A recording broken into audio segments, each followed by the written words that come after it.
When you refer to upset wins, you refer to the biblical analogy, and that is David and Goliath. But in terms of size, Jeff Horn was a Goliath. He was 5'9" compared to Manny Pacquiao's 5'6". So even from a mental perspective, you're versing a bigger man, size-wise, inch-wise.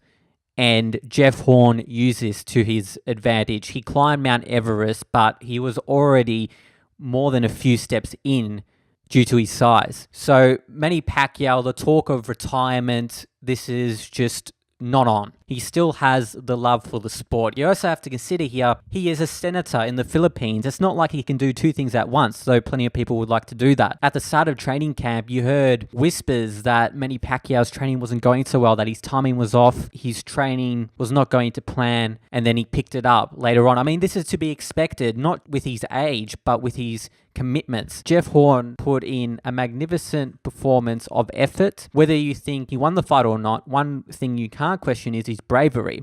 He was badly hurt in that 9th round.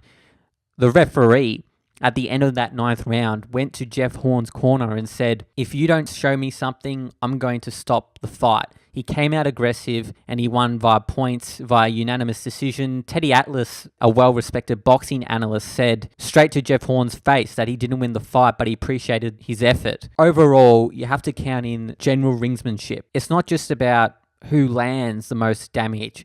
It's about who has control over the majority of the fight. And I think Jeff Horn, for the most part, had this, but Manny Pacquiao certainly had his more dangerous moments. Manny Pacquiao's fighting style doesn't suit a judge's decision scorecard. He's aggressive. He goes in spurts.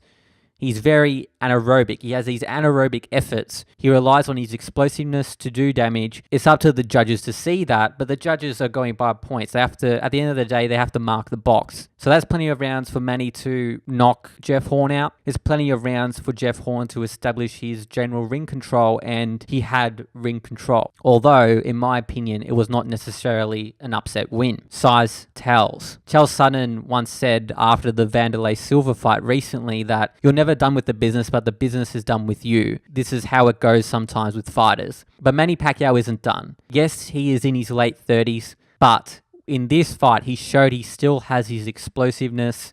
There's an old adage in boxing, and it's go to the body and the chin might follow. Manny Pacquiao headhunted Jeff Horn. For good reason. He was hurt. He was wobbled in the 9th round. Even before that, Manny Pacquiao still landed his good left hands as a southpaw. He's always had that left hand, which he has relied on. Manny Pacquiao's left hand is always going to do well against orthodox fighters. Should he have fought Amir Khan? In hindsight, I know hindsight's a fickle thing, but Amir Khan's a bigger name and could have drawn in more. But this has given rise to a potential star in Jeff Horn. Manny Pacquiao is far from done. And we have to give props to Jeff Horn where it is needed. And we have to give props to Manny Pacquiao for still showing something in that fight. The old veteran still has it, contrary to belief.